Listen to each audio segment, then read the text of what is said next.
What is going on, everybody? Sam Dog Infamous 253 and Brendon Nelson back at you guys again for Week 13. New York Giants, Seattle Seahawks from Lumen Field this coming Sunday, and we're about to drop our usual preview. Brendon, how you doing? I'm doing good. Thank you for having me on, Sam. Yep, another week. Thankfully, we were able to crawl out with that 23-17 win. But one thing we know for sure is that this would be a good week to, readjust the play call and hopefully do a little better this time on play calls. Because some of the play callings in the first call in the first quarter were complete ass, especially with the way we should have kicked the field goal instead of really going for it on fourth and goal. I mean, if we get stopped like that early, you got to take the points early, just got to take the points, and then so play calling from Schottenheimer and Pete Carroll kind of needs a little work this week. That's my first key. Yeah, it's hard to do good play calling when your offensive line isn't playing well, and our offensive line had their worst game of the season against the Eagles, I think. Every single play, either a running back was getting hit in the backfield or Wilson was running for his life. So it's tough to know what you're supposed to do under those circumstances. So the first thing I'm going to be looking for this week with regard to that is, A, is there any chance we can get Brandon Shell back this week because he's still not practicing? And B, what about Damian Lewis, who has now shown up on the injury report? And C, what about Jordan Simmons, who would normally be playing for Mike Upati? Because Mike Upati is clearly playing out there not healthy. And I have to believe that if Simmons can play this week, we're going to see him instead of Upati, and Upati gets the opportunity to rest until he's 100%. So that's the main thing I'm looking for when it comes to this offense, because I think a lot of Seahawks fans, and I'm kind of included in there, would agree that the offense did not play great against the Eagles. So Exactly. that's the main thing I'm looking for. Yeah, I agree with that. We were definitely not playing great against the Eagles. And the only positive out of that game was that the defense was able to produce those 6 sacks and all, too. But first off, now we get to our game. We know one of the first steps when we're on defense is we're going to have to shut down the running attack with Wayne Gallman and, of course, the receivers with Sterling Shepard. But the only key thing for this game is that there's no Daniel Jones, which we're going to be facing Colt McCoy.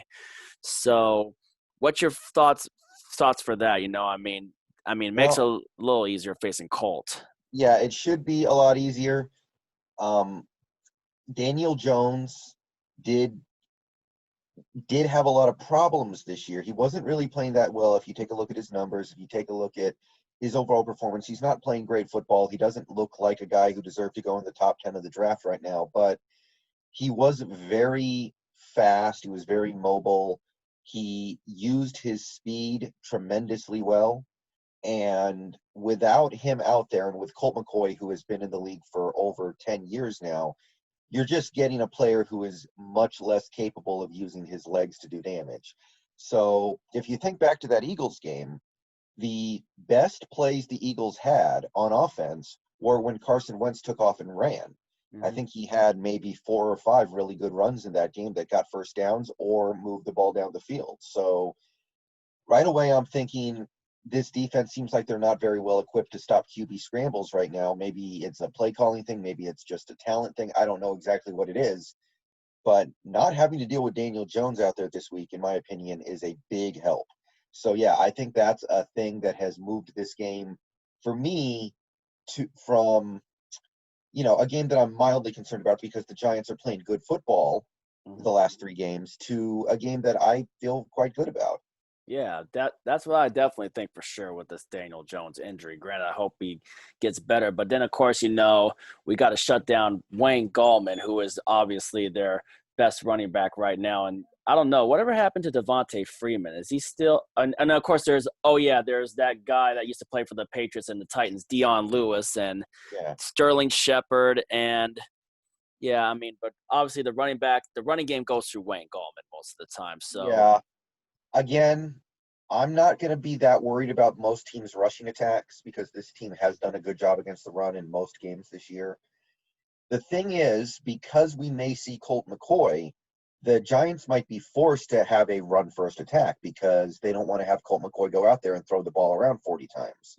They know that if they do that, they're just asking for him to make a lot of mistakes, turn the ball over. And that's one of the things that really works against the Giants in a game like this. Every team that goes against the Seahawks is thinking about attacking our secondary, because it's been a weakness so far this year. Every team is thinking about how can they attack our pass defense. And the Giants, well, they don't have their QB now. They have a veteran who has had some limited success in the NFL, but still somebody who you wouldn't put him in the top 35 or 40 QBs in the NFL right now. Oh, no way. So if they cannot attack our secondary and do indeed have to go to that run first attack, like I was saying, then I like my odds there. I think we've been playing the run really well. Some of it is just because teams are not trying to run the ball that much against us, which is what happened to us against Buffalo. It's what happened to us in a couple other games already this year. But we are playing the run pretty well. So if that ends up being what we have to do in order to get this win, then I have confidence that we can do it. Not too worried about any of the Giants receivers. They do have Darius Slayton. He's actually my favorite receiver on the Giants. Sterling Shepard, and then, of course, you got the tight end, Evan Ingram. Yeah, I mean, Evan Ingram is a talented individual who plays very sloppy football, but he can hurt you. He does have the potential to hurt you, but it seems like every game he's making at least one major mistake to cost the Giants points.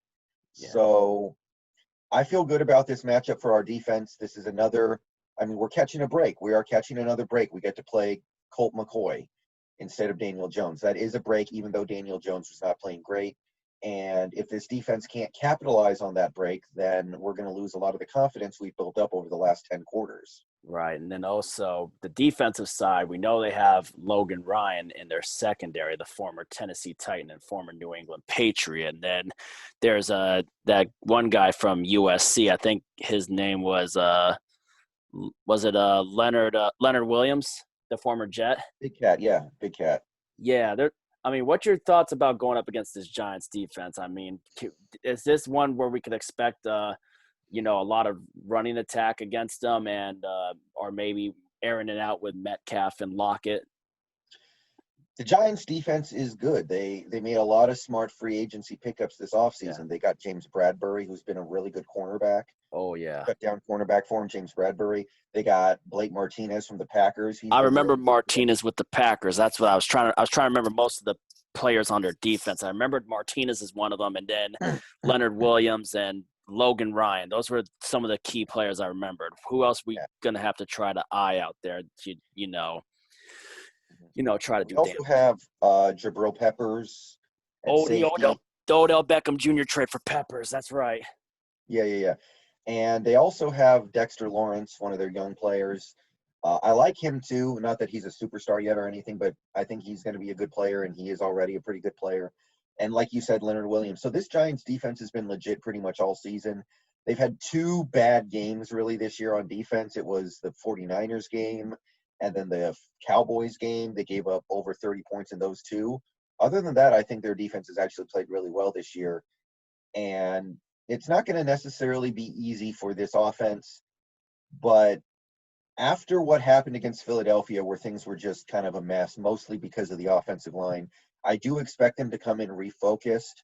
I expect them to potentially pull Cedric out of the game, Cedric O out of the game, if he continues to play badly, because I spent a lot of that Eagles game watching just Cedric. I wasn't even watching the other players for a lot of the immediate post-snap stuff. I was just watching Cedric, and he just cannot stay in front of anybody. He cannot not give up pressure at right tackle. So I'm wondering if that continues. Are we going to see Jamarco Jones take his spot? Are we going to see maybe somebody like Chad Wheeler get called up next week if he continues to struggle? But yeah, I'm keeping an eye on that. And I'm looking for this team to do something different to deal with the fact that they have to play him. And I'm also looking for guys like Ethan Posick to play better, because Posick did not play good against the Eagles. I don't think Damian Lewis played very well against the Eagles. I don't think Upati, who's probably playing hurt, played well against the Eagles. So that is as bad of a game from an offensive line as you can get. The fact that we were able to win is actually kind of a relief when you think about it in those terms. So I do look for this offense to come out better, just because a lot of the stuff that they need to work on got exposed in that game against Philadelphia. So I feel like the offense is going to come out with something better. We're playing at home, which should be a boon to us. The Giants are going to have to fly more than 3,000 miles to get over here to play this game. Hmm. So, yeah, I feel good about our offense. I don't think we're going to go off and drop 40 on them. This is a good, respectable Giants defense. And Right. by the way, the Giants have a great chance to win this division, so they're playing for heavy stakes right now. They're trying Oh to get these yeah. wins. Oh yeah, absolutely. They So, got everything on the line for the division. yeah, so, yeah, I think our offense will be good, but I don't think it'll be great. I think this Giants defense has a little something going on. They do, especially with Martinez and Williams and Bradbury and all those other pass rushers that you mentioned. And of course, I mean, Jabril Peppers. Where could we possibly see him lined up? And are we gonna see Logan Ryan most likely be the one-on-one matchup for DK Metcalf? No, no, I fully expect James Bradbury to be the one-on-one matchup for DK Metcalf. The thing with Logan Ryan is that he's a slot corner. Logan Ryan usually defends the slot corners, so whoever the slot Slot corner happens to receivers. be from play to play, yeah, he's a slot corner, so I expect him to match up against whoever we line up in the slot, which is typically Tyler Lockett. Mm, And James Bradbury, meanwhile, you can make an argument. It is not inconceivable that James Bradbury has been the best cornerback in the league so far this year. So you can throw him at DK, or you can throw him on the other side and then double DK. I expect to see something like that. And I'm not concerned about any of that. DK has proven that he can beat any coverage. He can beat any cornerback. It's not a matter of these guys are capable of shutting him down. It's just a matter of can we get him the ball? yeah, That's exactly. what I'm looking for. Yeah, I mean, we were hardly able to get him the ball against the Rams, which obviously that's why we've been starting to take those shots again now with him. But whew, other than that, I mean, we Cedric Obui. I mean, I agree with the part that we got to bench Cedric if he continues to play that bad too and give up major coverage. I mean, but and Ethan Posick like wasn't our best game for the offensive line. Was Posick the one getting just like Joey Hunt in the playoffs, bullied by Fletcher Cox? Well, no, I just don't think he played very well. It's mostly because this is his first game back from a concussion. It's not shocking. It's not the most surprising thing in the world that he would struggle in this game. It's not fun having to come off of injury and then play against Fletcher Cox. That's Mm, just tough. That's tough to deal with. So I'm not concerned about Posick. Posick is becoming one of my favorite players on the team. I think he's had a great season, but he's got to get better at that. And the only other thing I can say about this game that I have an eye on is how much are we going to use Chris Carson, because mm. Carson was not used that much against the Eagles, which makes a lot of sense to me. It was his first game back in over a month. He's technically still listed on the injury report, but he is practicing. Carlos Hyde actually also showed up on the injury report this week. It doesn't seem significant, but it is something that I am keeping an eye on. And I'm interested to see how we use our running backs this week, because clearly we saw it on Monday against the Eagles. Carson just brings different things to the table that Hyde can't at this point in his career. Exactly. So we do need him out there, but we also want to make sure he's there for us at the end of the season. Right. So yeah, this might be another kind of game. This might be the kind of game we played against the Eagles again, where we don't necessarily blow them out. We don't play amazing, but the Giants' offense might not be able to get out of their own way, and we win the game decisively, but we come away kind of underwhelmed with what we saw. And that's kind of what I'm expecting from this Giants game. I'm not expecting us to go off and blow them out. This Giants team, like I said, has won 3 in a row. They're playing good football right now. But yeah, I just don't believe we're going to lose to Colt McCoy if he does indeed end up starting. I don't see that happening. Yeah, and if we get down, early, like to the goal line, like if we get up there early, like we did against Philadelphia, and we get held up over there like early in the first quarter, this time I say don't actually go for it on fourth down. Just take the points. We just need to take points. Points are more important than sometimes taking risks too early in a game. Yeah, no, I mean, I completely disagree with that sentiment, but that's more of a philosophical debate about how you feel. That's more of a decision-making thing. I will say this: when you are playing a game against a team that can't score, it does make some sense why you would just want to take points, because the other team isn't going to be, a field goal is a much bigger deal against a team like the Eagles than it would be against the Chiefs. Mm, I understand that. I have no problem with this team deciding to be aggressive. because their defense has been so bad this year, because their offense has been so good this year. But the last few games, we're starting to see a little bit of a role reversal. We are starting to see the defense play better. We are starting to see the offense start to struggle. And if we don't start seeing a reversal of that in the coming weeks, I'm going to wonder, did the sides just switch? And I think some people are starting to get impatient with this offense. And what I can say to that is you need to wait for the offensive line and the running backs to be out there and ready to go, because we just had balance problems recently. We had balance problems for a few weeks because we didn't have any running backs. We had balance problems against Philadelphia because we just couldn't block them up front at all. So hopefully we're ready to go by the time the end of the season comes around.